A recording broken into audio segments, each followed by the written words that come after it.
আমরা এখন দেখব যে কিভাবে এক্সপিরিয়েন্স ইনফরমেশন এন্ট্রি করতে হয়। এক্সপিরিয়েন্স ইনফরমেশন এন্ট্রি করার আগে আমাদের প্রথমে মনে রাখতে হবে যে আমাদের প্রথম এক্সপিরিয়েন্সটা আগে এন্ট্রি করতে হবে এবং লাস্ট এক্সপিরিয়েন্সটা লাস্টে এন্ট্রি করতে হবে। অর্থাৎ আমি যে কোম্পানির থেকে জব শুরু করেছি সেই কোম্পানির এক্সপিরিয়েন্সটা আমার আগে এন্ট্রি করতে হবে। তো যদি আপনি টোটালি ফ্রেশার হন তাহলে আই এম এ ফ্রেশারে ক্লিক দিলে আপনার এক্সপিরিয়েন্সের ইনফরমেশনটা অটোমেটিক্যালি এন্ট্রি করা হয়ে যাবে। যদি আপনি এক্সপিরিয়েন্স থাকে তাহলে অবশ্যই আপনার প্রথম কোম্পানির এক্সপিরিয়েন্সটা দিয়ে আপনার এন্ট্রি শুরু করতে হবে। তাহলে আমি শুরু করি। আমি সাপোজ ধরি যে আমি একটা কোম্পানির নাম লিখি।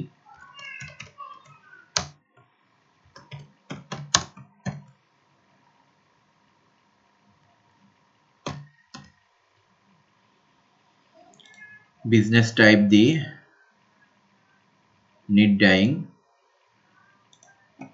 Department store and warehouse, section ধরেন যে গ্রে ফ্যাব্রিক্স স্টোর।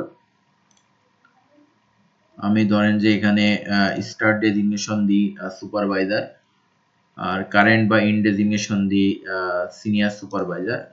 এখানে স্টার্ট ডেজিগনেশন বলতে বোঝাইতেছে আপনি যে কোম্পানিতে আপনি জব শুরু করেছেন সেখানে আপনি যে ডেজিগনেশন থেকে শুরু করেছেন এবং আপনি লাস্ট পর্যন্ত ওই কোম্পানি থেকে জব ছেড়ে আসার আগ পর্যন্ত বা আপনি ওই কোম্পানিতে আসেন যে লাস্ট পর্যন্ত যে ডেজিগনেশনে সেইটা এখানে দিবেন।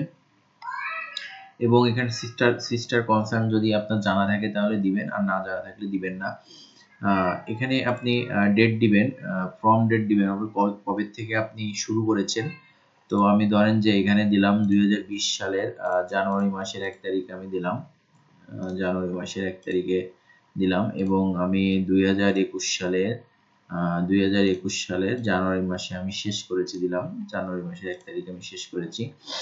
এবার আমরা দিব হলো গিয়ে জব ডিসক্রিপশনটা এন্ট্রি করব। জব ডিসক্রিপশন এন্ট্রি করার ক্ষেত্রে আমরা বিভিন্ন রকম সমস্যায় পড়ে থাকি।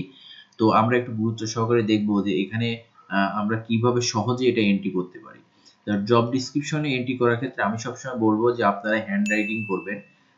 হ্যান্ড রাইটিং করলে প্রবলেমগুলো কম ফেস করবেন। পাশাপাশি আপনারা অনেকেই মনে করেন মাইক্রোসফট ওয়ার্ডে আপনাদের সিভি আছে, সেইখান থেকে আপনার জব ডিসক্রিপশন সরাসরি কপি করে এখানে পেস্ট করতে চান, কিন্তু আমি বলবো যে না, কখনো এটা আপনারা করবেন না। সরাসরি এরকম সব জব ডিসক্রিপশনটা আপনারা কখনোই কপি করে পেস্ট করবেন না। এক্ষেত্রে আপনাদের আমি বলবো যে আপনারা অনলি লাইন বাই লাইন, শুধু যে লাইনটা দিবেন এক একটা করে লাইন আপনারা এখানে নিবেন, কপি করে করে পেস্ট করবেন এবং কপি করার সময় খেয়াল করবেন যে কপি করার সময় আদার্স কোনো স্পেস যেন এখানে কপি না হয়। দেখেন আমি এখানে যখন কপি করছি এখানে কিছু অংশ দেখেন স্পেস এখানে নিয়ে নিছে, এই স্পেসটা কিন্তু এই যে জব ডিসক্রিপশন বক্স আছে এখানে আপনার ক্যারেক্টার হিসেবে কাউন্ট করে নেয়। কারণ কি এখানে বলা আছে যে আপনি 1200 ক্যারেক্টার পর্যন্ত এখানে এন্ট্রি করতে পারবেন। তো আপনি যদি এখানে আপনার এখানে স্পেসগুলা যখন আপনি কপি করে নিচ্ছেন স্পেসগুলো একটা ক্যারেক্টার হিসেবে কাউন্ট করছে, যার কারণে আপনি প্রপারলি আপনার সম্পূর্ণ জব ডিসক্রিপশনটা লিখতে পারতেছেন না। তো এই ক্ষেত্রে আমি বলবো যখন কপি করবেন একটু কেয়ারফুলি আপনাদের এই শুধু হলো গিয়ে আপনার প্রয়োজনীয় অংশটা যেটুকু আছে সেটুকু আপনারা কপি করে আপনার জব ডিসক্রিপশন বক্সে পেস্ট করবেন। এরপর নেক্সট আরেকটা নেবেন,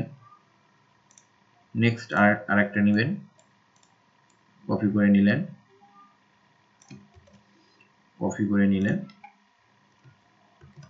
আবার একটা ইন্টার দিলেন, দেওয়ার পরে আপনি আরেকটা কপি করলেন। একটু কেয়ারফুলি কপি করবেন যাতে স্পেসগুলো যেন না চলে আসে, একটু কেয়ারফুলি কপি করবেন।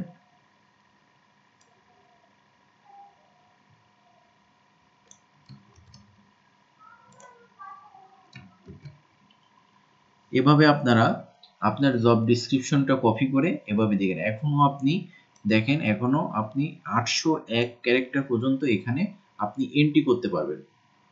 এখন আপনার যে সামনে আপনি অনেক সময় ডিজাইন করার ক্ষেত্রে আপনারা কি করতে পারেন, এখানে সিম্বল রেখে সার্চ করতে পারেন, গুগলে সার্চ করে আপনারা এই যে হট সিম্বল ওয়েবসাইট থেকে ক্লিক করতে পারেন। ক্লিক করে আপনারা মনে করেন যে এই যে ডিজাইনগুলো আছে এই ডিজাইনগুলো আপনারা কপি করে এখান থেকে নিয়ে নিতে পারেন। এখানে দেখেন যে কপি করার পরে এই যে আপনার টিক চিহ্নগুলো আছে এগুলো আপনারা ইউজ করতে পারেন সিভিতে সৌন্দর্যের ক্ষেত্রে। ধরেন যে সাপোজ আমি এটা ইউজ করব, এখান থেকে কপি সিম্বল দিলাম, দেওয়ার পরে আমি এখানে সামনে আমি এটা ইউজ করে দিলাম, দেখতে সুন্দর দেখাবে, দেখতে সুন্দর দেখাবে। দেখেন আমি ইউজ করে দিলাম এবং কতটা সুন্দর দেখাবে আমরা একটু ভিউতে দেখি, ভিউ করে দেখি। আমাদের সিভিতে এরকম দেখাবে এবং সুন্দর করে দেখাবে।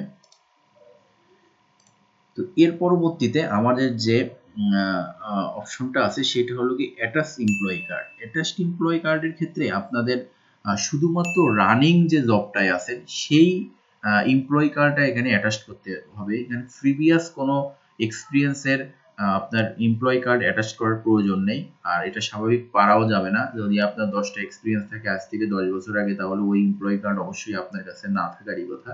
সাপোজ ধরেন যে আমার এমপ্লয়ি কার্ড আমি অ্যাটাচ করলাম না, আমার এটা হলো গিয়ে আমি এখানে সাবমিট করে দিলাম। আপনারা যদি একটা এক্সপিরিয়েন্স থাকে তাহলে অবশ্যই এখানে অ্যাটাচ করবেন। আমি এখানে সাবমিট করি।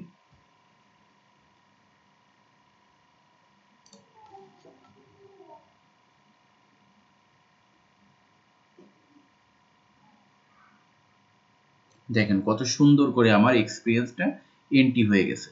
দেখেন কত সুন্দর করে এন্ট্রি হয়ে গেছে। এভাবে আপনাদের যদি 5টা এক্সপিরিয়েন্স থাকে ওয়ান বাই ওয়ান আপনারা এন্ট্রি করবেন। লাস্ট এক্সপিরিয়েন্স এন্ট্রি করার সময় অবশ্যই আপনারা আপনাদের এমপ্লয়ি কার্ডটা এখানে অ্যাটাচ করে দেবেন। এই এমপ্লয়ি কার্ডটা দেখে অ্যাডমিন প্যানেল আপনার এক্সপিরিয়েন্সটা রিভিউ করবে। তো আপনারা এক্সপিরিয়েন্সটা কিভাবে আসলে এন্ট্রি করতে হয় আপনারা দেখলেন।